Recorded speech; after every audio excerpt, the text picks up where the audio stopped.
உழவனே உலகில் முதன்மையானவன், ஆரோக்கியமான சமுதாயமே எங்கள் லட்சியம். தோணுச்சுன்னா உங்கள் கையில் கொஞ்சம் மண் எடுத்துக்கோங்க, கொஞ்சம் தண்ணியை சேர்த்துருங்க. மண் எடுத்துக்கோங்க, கொஞ்சோண்டு தண்ணியை சேர்த்துட்டு கையால் திரி தயாரிக்கணும். திரி திரி திரி இந்த வத்திக்கு வைக்கிறோம் இல்லையா, இந்த லைட்டுக்கு, இப்போ இந்த விளக்குக்கு வைக்கிறோமா, அந்த மாதிரி ஒரு திரி. ஐயா நான் தயாரித்தேன், திரியே தயாரிக்க முடியல என்னால் அப்படின்னா அது மணல், அதில் சரியாக வளராது. திரி பண்ணுறேன், 2 அங்குலம் 2.5 அங்குலம் போகுது, அது களிமண். சிலதுக்கு தான் உபயோகமாக இருக்கும், எல்லாத்துக்கும் உபயோகமாக இருக்காது. திரி பண்ணுறேன், 1 அங்குலம் 1.5 அங்குலம் வந்தோடனே உடையுது, அருமையான மண். அந்த மாதிரி மண்ணை யூஸ் பண்ணுங்கள், சிம்பிளாக பண்ணுங்கள். நீங்கள் குழந்தைங்க வீட்டுக்கு போன பிறகு கொஞ்சம் மண் எடுத்து ஒரு பாட்டிலில் போட்டுக்குங்க, கண்ணாடி பாட்டிலில் ஒரு கிளாஸ்லேயோ போட்டுட்டு தண்ணி ஊற்றி நல்லா கரைக்கி விட்டுருங்க. உங்கள் சாயிலுடைய காம்போசிஷனே தெரிஞ்சிடும் உங்களுக்கு, அதில் மேலே எவ்வளோ ஆர்கானிக் மேட்டர் இருக்குன்னு தெரிஞ்சிடும். இந்த மாதிரி பல விஷயங்கள் உண்டு. மண் ஒரு நல்ல மண்ணை பார்த்தா மண் நலம் தான் மனித நலம். நாங்கள் மனித நலம் தனியாக மண் நலம் தனியாக பேச முடியாது. அதே நேரத்தில் தண்ணியுடைய தண்ணி இன்றைக்கி கிடைக்கல, வாட்டர் இன்டென்சிவ் க்ராப்லேருந்து போகணும் அப்படின்றாங்க. நான் அரசுடைய பிளானிங் கமிஷன் மெம்பர் கூட இருக்கிறேன். நேற்று தான் முன்னாடி வாட்டர் பாலிசியும் ப்ரெசென்ட் பண்ணேன் கவர்மெண்ட்டுக்கு. அப்போ அந்த வாட்டர் இன்டென்சிவ் க்ராப்பை நாங்கள் குறைக்கணும் அப்படின்னு சொன்னேன். வாட்டர் நான் சொன்னாலே உப்பு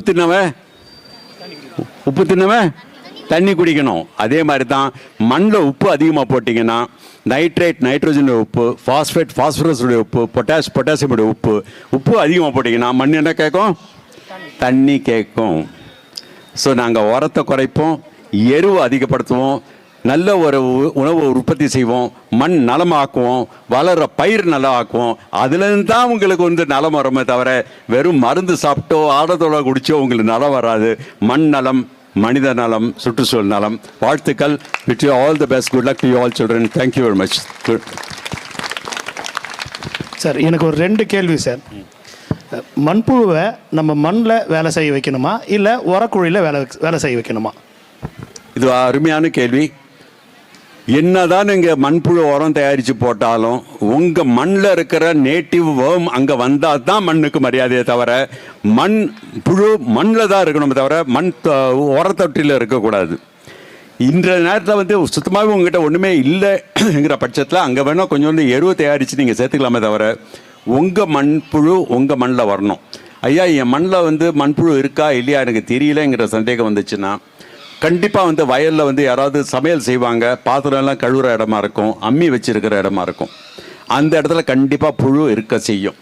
நீங்கள் அந்த இடங்களில் கொஞ்சோண்டு குழியை வெட்டி சாணத்தையும் அப்படியே கொஞ்சம் பசிஞ்சு சாணத்தையும் வெள்ளத்தையும், ஏன்னா அதான் சாக்லேட் அதுக்கு மண்புழுவுக்கு, சாணமும் வெள்ளமும் அப்படியே கலந்து அந்த குழியில் போட்டு மேலே கொஞ்சம் வைக்கலை போட்டு தினசரி தண்ணி தெளிச்சுட்டு வாங்க. ஒரு 20-25 நாளைக்கு அப்புறம் அந்த குழியில் அப்படி தோண்டி பாருங்கள், நம்ம நாட்டு மண்புழு இருக்கும், எடுத்து வளர்த்துக்குங்க, நீங்கள் பாட்டு போட்டுக்குங்க. அவ்வளோதான், முடிஞ்சு போச்சு, வேறு ஒன்றும் கிடையாது. ஆமாம். அடுத்த கேள்வி. 2வது கேள்வி. இலத்தழை வச்சு கூட எருவு தயாரிக்கலாம். மண்புழு உரம் தான் போடணுன்னு அவசியம் கிடையாது. இருந்துச்சுன்னா போடுங்க, இல்லைன்னா போடாதீங்க. முடிஞ்ச அளவுக்கு. 2வது, எந்த ஒரு லீடரும் ஃபாலோ பண்ணாதீங்க. நீங்கள் நம்மாழ்வாரையும் ஃபாலோ பண்ணாதீங்க, நீங்கள் சுல்தான் இஸ்மாயிலையும் ஃபாலோ பண்ணாதீங்க, நீங்கள் பாலேக்கரும் ஃபாலோ பண்ணாதீங்க. எந்த ஒரு லீடரையும் நீங்கள் ஃபாலோ பண்ண அவசியம் கிடையாது. நாங்கள் எல்லாம் கருத்து தான் உங்ககிட்ட சொல்லியிருக்கிறோம். ஒவ்வொரு விவசாயியும் ஒரு லீடர். அது நீங்கள் இது பெர்மா கல்ச்சரு, இது பயோடைனமிக்கு, இது ஆர்கானிக்கு, இது நேச்சுரல், அதெல்லாம் ஒன்றும் கிடையாது. நீ ஒரு விவசாயி, உங்கள் வயல் உங்களுக்கு லாபகரமாக இருக்கணுமே தவிர என்ன சந்தோஷப்படுத்துறதுக்காக நீங்கள் மண்புழு உரம் தயாரிக்கக்கூடாது. புரியுதுங்களா? ஒவ்வொருத்தரும் நீங்கள் என்ன பண்ண முடியுமோ. சரி, நான் பண்ணிகிட்டு இருக்கிறேன், நான் இயற்கை விவசாயம் தான் பண்ணுறேன். என் நண்பர் ஜெயச்சந்திரன், அவர் பயோடைனமிக் பண்ணுறாரு, அவர் கொஞ்சம் இது கொடுத்தாரு, BD 501 கொடுத்தாரு. நான் போட்டுக்கலாமா? போட்டுக்க. பாலேக்கர் வந்தார், அவர் அம்ருத் பானி நல்லா இருக்குன்னாரு, அதை நான் சேர்த்துக்கலாமா? சேர்த்துக்க, உங்கள் இஷ்டம். நீங்கள் லீடரை ஃபாலோ பண்ணாதீங்க. இதெல்லாம் பாலிடிக்ஸாக? இது உங்கள் வயல், உங்கள் மண்ணுக்கு எது நல்லா இருக்கோ, எந்த காம்பினேஷன் ஒர்க் ஆகுதோ அது யூஸ் பண்ணுங்க, அருமையாக வளருங்க. இதுதான் முக்கியமே தவிர ஒரு சிஸ்டம்னு இல்லாமல் as long as we follow non-chemical agriculture, non-poisonous agriculture, இந்த பேசிஸில் தான் தமிழ்நாடு அரசு ஆர்கானிக் ஃபார்மிங் பாலிசி கிரியேட் பண்ணியாச்சு. அதில் நானும் பங்கு இருந்தது. அதில் என்னுடைய ரெக்கமெண்டேஷன் கண்டிப்பாக அதில் இன்க்ளூட் ஆகிருக்கு. சிஎம் ரிலீஸும் பண்ணிட்டாரு. ஒவ்வொரு நல்ல இயற்கை விவசாயியுடைய வேளாண் இந்த மாதிரி இருக்கிற ஃபார்ம்ஸை அரசு ஐடென்டிஃபை பண்ணி அதை நோடல் சென்டராக டிக்ளேர் பண்ணி அங்கே ட்ரைனிங் ப்ரோக்ராம்ஸ் நடக்குமே தவிர கவர்மெண்ட் டிபார்ட்மெண்ட் நடக்கணும்னு அவசியம் இல்லைங்கிற கருத்து அதில் வந்தாச்சு. சிஎம் ரிலீஸும் பண்ணியாச்சு. So that will be a good beginning. அது வெளியே வந்தாச்சு பாலிசி. அதனால நான் ஓப்பனாக சொல்கிறேன் உங்ககிட்ட, இது இன்னும் மேற்கொண்டு நல்லபடியாக வளரணும். வாழ்த்துக்கள். இந்த மாதிரி உதயசங்கர் ஐயா, பாலு ஐயா அவங்கெல்லாம் வந்து கேட்டிருந்தாங்க. மகிழ்ச்சி, வந்தேன், பார்ட்டிசிபேட் பண்ணேன். ரொம்ப சந்தோஷம் உங்களெல்லாம் பார்த்து. Children, two your best. And நான் இதுதான் படிக்கணும் அதுதான் படிக்கணும்னு குட்டி சவராகாது. உனக்கு என்ன இஷ்டம் இருக்க நீ படி, என்ன இஷ்டம் இருக்க படி. நான் படித்தது விலங்கியல், எனக்கு பிடிச்சது விலங்கியல், அதனால் நான் விலங்கியல் படித்தேன்.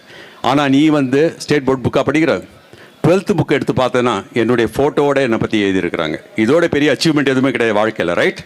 ஸோ யூனோ லைக் உனக்கு வந்து என்ன ஐடென்டிஃபை பண்ணுவோம், எப்படி க்ரோ பண்ணுறோம். Fashion is more important than degrees and marks. Is that clear to you all children? So please do your best and come up very well in life. All the best and good luck to you all. Thank you.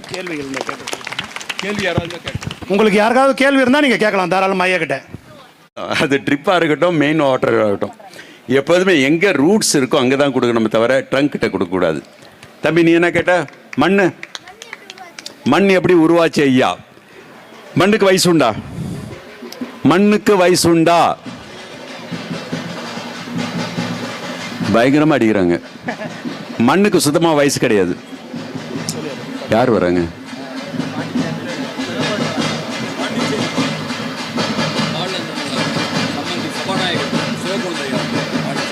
வந்துட்டாருங்களா? அதாவது மண்ணுக்குன்ற வயசு கிடையாது, பாறைக்கல்லுக்கு வயசு. ஒவ்வொரு நாளும் மண் உற்பத்தி ஆகுது, ஒவ்வொரு நாளும், ரைட்? எவ்ரிடே. எப்படின்னா அந்த காலத்தில் ஆட்டுக்கால் இருக்கு இல்லையா, அதில் அரிசி போட்டு மாவு உருவாகுது பாருங்க, அதான் வெதரிங் ப்ராசஸ் அப்படின்வாங்க. அந்த மாதிரி தான் டெய்லி உருவாகுது. இப்போ நீ நடந்து போகும்போது காற்று அடித்தது மண் ஒன்று குத்துற மாதிரி இருக்கு இல்லையா, அந்த மாதிரி பாறைக்கல்ல பாகத்து பட்டு உருவாகிறது தான் மண். 1 இன்ச் மண் உருவாகிறதுக்கு 250 to 400 ஆண்டுகள் ஆகுது. மேலே கொஞ்சம் நிப்பாட்டுங்க ஐயா, மேலே நிப்பாட்டுங்க சார். மரபு கலைக்குழு ஒரு 2 செகண்ட் கொஞ்ச நேரம். மரபு கலைக்குழு வீரகுமார், ஒரே நிமிஷம். ஐயா அவர்களின் சிறப்பாக சார் அந்த கேள்விக்கு பதில் எனக்கு பர்சனலாக ஒரு கேள்வி இருக்கு. அதாவது மண் வந்து 1 இன்ச் மண் உருவாகிறதுக்கு 250 to 400 ஆண்டுகள் ஆகுது. 1 இன்ச் மண் வர்றதுக்கு வாய்ப்பு இருந்ததுன்னா நீங்கள் சொல்கிற தேதியில் அந்த நிகழ்ச்சி நாங்கள் வைக்கிறோம். கூப்பிட்டு உட்கார வச்சு சாதகம் எதுவும் போட்டாங்கன்னா சாப்பிட்டு போகலாம். இது வந்து ஒரு கம்ப்ளைண்ட் இவங்க மேலெல்லாம் எனக்கு ரொம்ப பயங்கர கம்ப்ளைண்ட்டுங்க. இவங்கெல்லாம் கூப்பிட்டு உட்கார வைப்பாங்க. எல்லாருக்கும் தெரியும் எனக்கு டீ கொஞ்சம் பிடிக்கும்ன்ட்டு, ஆனால் ஒரு கப் டீயும் கொடுக்க மாட்டாங்க. இதை நம்மாழ்வார் மட்டும்தாங்க என்னை வந்து மரியாதை கொடுத்த அந்த ஆள். அவர் மட்டும்தான் நான் வந்த உடனே சொல்லுவார், டீ குடிக்கிற உமர் கயாம் வந்துட்டான், அவருக்கு முதல்ல ஒரு டீ கொடுத்துருங்க அப்படின்வார். அவர் போன பிறகு சும்மானாச்சும் அவர் படத்துக்கு மட்டும் மாலையை போடுறாங்க தவிர இவனுக்கு ஒரு கப் டீ கொடுக்கறது கிடையாதுங்க யாருமே. அதெல்லாம் கொடுக்குறீங்கன்னு ப்ராமிஸ் பண்ணால் நான் கண்டிப்பாக வந்து நான் நிகழ்ச்சி பண்ணிட்டு போகிறேன். இப்போ வேண்டாம், இப்போ சாப்பிட்ற டைம், இப்போ வேண்டாம். இல்லை ஐயா, நான் மன்னிக்கணும், எனக்கு உங்களுக்கு டீ பழக்கம் இருக்குதுன்றது தெரியாது எனக்கு. நான் சென்னையில் உங்களை சந்திக்க வரும்போதெல்லாம் நீங்கள் எனக்கு மோர் கொடுத்தே பழக்கப்படுத்திட்டீங்க. வந்தால் ரெடிமேடாக ஒரு ஆவின் மோரை கொடுத்துறீங்க. ரொம்ப நன்றி. நான் அந்த என்னுடைய கேள்விக்கு பதில் சொல்ல, எங்களுடைய பருவகால பயிர் சாகுபடி நிகழ்ச்சி வந்து அந்த நிகழ்ச்சிக்கு ஒரு நாள் முழுக்க எங்களோட நீங்கள் இருக்கிறதுக்கு வாய்ப்பு இருக்குதா? அதாவது நான் காலையில் வந்து மாலையில் என்னை அனுப்பி வச்சுட்டிங்கன்னா போகிறோம். என்னை வீட்டில் சில எனக்கு பொறுப்புகள் அதிகமாக இருக்குது. ரொம்ப நன்றி. ஐயாவோட நிகழ்ச்சி யாருக்கெல்லாம் ரொம்ப சிறப்பாக இருந்ததுன்னு நினைக்கிறீங்களோ அவங்களாம் எழுந்து நின்று கை தட்டலாம்.